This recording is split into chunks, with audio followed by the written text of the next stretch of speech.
സ്വാമി, ഇതാണ് ഞാൻ പറഞ്ഞ ഹരി. ഓ, വാട്ട് യു സേഡ്? ആ കവിത എഴുതുന്ന കർഷകൻ, റൈറ്റ്? അത് തന്നെ. സി മിസ്റ്റർ ഹരി, എനിക്ക് വായനയൊക്കെ കുറവാണ്. ഞാൻ വായിക്കുന്നതും പഠിക്കുന്നതും ഈ കണക്കുകളാ. It's my life. ദെൻ പറയൂ. സ്വാമി, ഇവരൊരു ഗ്രൂപ്പ് ഉണ്ടാക്കിയിട്ടുണ്ട്, കർഷകരെ എല്ലാം സംഘടിപ്പിച്ച്. Oh nice. അപ്പോ ഇവർക്കൊരു ഫണ്ട് വേണമായിരുന്നു. അതിനാണല്ലോ ഞാൻ ഇവിടെ ഇരിക്കുന്നത്. It's a simple. Mister Hari, എന്താണ് നിങ്ങളുടെ സംഘത്തിന്റെ ലക്ഷ്യം? കുറച്ചധികം കർഷകരുണ്ട്. അവരൊക്കെ കുറച്ചധികം നന്നായിട്ട് കൃഷി ചെയ്യുന്നവരാ. ഇപ്പോ പലരും കുറച്ച് ദാരിദ്ര്യത്തില്. ഓ, എല്ലാവരെയും കൂട്ടിച്ചേർത്തൊരു കൂട്ടായ്മ രൂപീകരിച്ചിട്ടുണ്ട്. നന്മയെന്നാണ് അതിന്റെ പേര്. എല്ലാവർക്കും ഉപകാരപ്രദമായ രീതിയിൽ എന്തെങ്കിലുമൊക്കെ ചെയ്യണമെന്ന് ആഗ്രഹിക്കുന്നത്. Oh, very good. Actually JR finance ചെയ്യുന്നത് ഇതുപോലുള്ള കാര്യങ്ങൾക്ക് മാത്രമാണ്. ഇങ്ങനെയുള്ള സോഷ്യൽ വെൽഫെയർ ഉള്ള കാര്യങ്ങൾക്ക് മാത്രം. സ്വാമി, അതിന്റെ ഡീറ്റെയിൽസ് ഒക്കെ ഹരിക്ക് പറഞ്ഞു കൊടുക്കുകയാണെങ്കിൽ. ഇൻട്രസ്റ്റ് വളരെ കുറവാ. ഐ തിങ്ക് സാധാരണ ബാങ്ക് പലിശയേക്കാൾ 1% മാത്രം കൂടുതൽ. അതും കൃത്യമായി തവണ അടയ്ക്കുകയാണെങ്കിൽ അവസാനം നിങ്ങൾക്ക് ഗുണം വരുന്ന രീതിയിലാ സെറ്റ് ചെയ്തിരിക്കുന്നേ. അല്ല, ഈ guarantee. It's also so simple. നിങ്ങളുടെ കൂട്ടത്തിൽ നിന്നും 1 or 2 പേര് അത്യാവശ്യ സമ്പത്തുള്ളവർ ഗ്യാരണ്ടി ആയിട്ട് വേണം. പിന്നെ എന്തായിരുന്ന വാക്ക്? കൂട്ടായ്മ. നിങ്ങളുടെ കൂട്ടായ്മന്ന് 3 സ്ത്രീകള്, 3 പുരുഷന്മാർ. വേറെ പ്രൊസീജിയേഴ്സ് ഒന്നുമില്ല.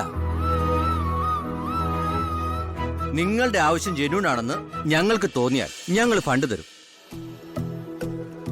സ്വാമി, ഇവർക്ക് വളരെ പെട്ടെന്ന് തന്നെ ഫണ്ട് അത്യാവശ്യം. ഉത്തരാമയുടെ ഒരു കാര്യം ആവശ്യപ്പെടുമ്പോ നമുക്കത് ലേറ്റാക്കാൻ പറ്റില്ലല്ലോ. ഉത്തരാമയുടെ നമുക്ക് വേണ്ടപ്പെട്ട ആളാ. ഞാൻ ഇതിന്റെ പ്രൊസീജിയേഴ്സ് തരാം. നിങ്ങൾക്കത് പൂർത്തിയാക്കിയിട്ട് എപ്പോ വേണമെങ്കിലും വരാം. പണം എപ്പോ വേണമെങ്കിലും റെഡിയാ.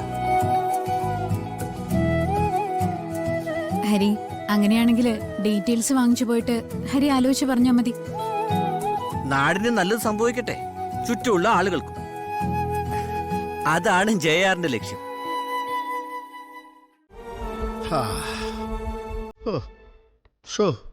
എന്തൊരു പരവേശം. ഇതെന്താ ഇങ്ങനെ? ഓ,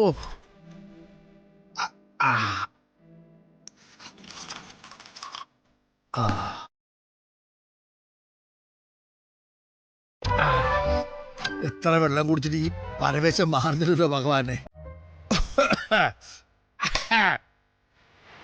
മോളെ നിത്യേ, നിത്യേ, മക്കള് നീ ഒന്ന് വന്നേ.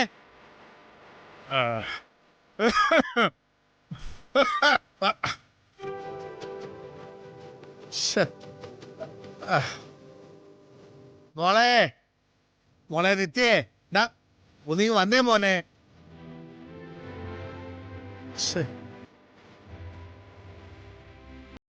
ഇവരൊക്കെ ഇത് എവിടെ പോയി കിടക്കുന്നു?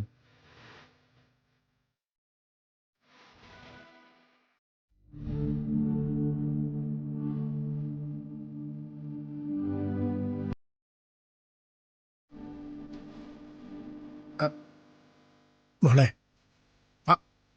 നേരെ ഒരുപാടായില്ലേ? അവൻ വരുമ്പോ വരട്ടെ. മോള് ഭക്ഷണം കഴിക്കേ.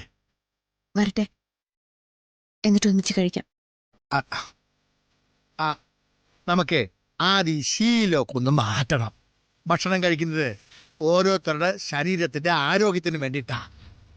അത് കൃത്യസമയത്ത് കഴിച്ചാ അതാണ് ഏറ്റവും നല്ലത്.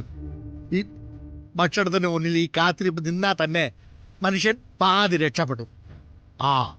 എനിക്കിപ്പോ അങ്ങനെ രക്ഷപ്പെടണമെന്നില്ല. ഞാൻ എന്തായാലും ഇപ്പൊ കഴിക്കുന്നില്ല.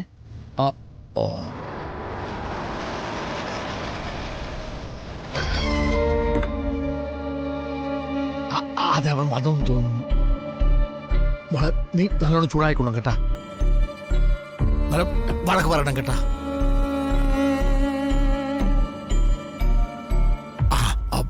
പറ കണ്ടക്കത്തിലുള്ള കൊണ്ട് വരട്ട്. നീ ഇതുവരെ എവിടെയായിരുന്നു? ആ അത് ഉത്തരയുടെ കൂടെ ഒരു സ്ഥലം വരെ പോയിരുന്നു. അല്ല നിത്യ പറഞ്ഞില്ലേ?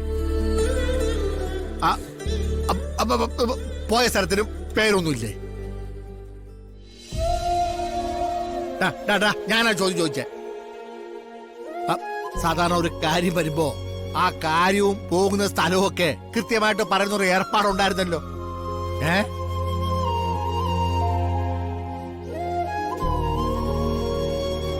അല്ല ഇതെന്താ മാവ ഇങ്ങനൊരു ചോദ്യം ചെയ്യല്? ഞാനെന്താ എങ്ങോട്ടെങ്കിലും വഴി തെറ്റിപ്പോയോ?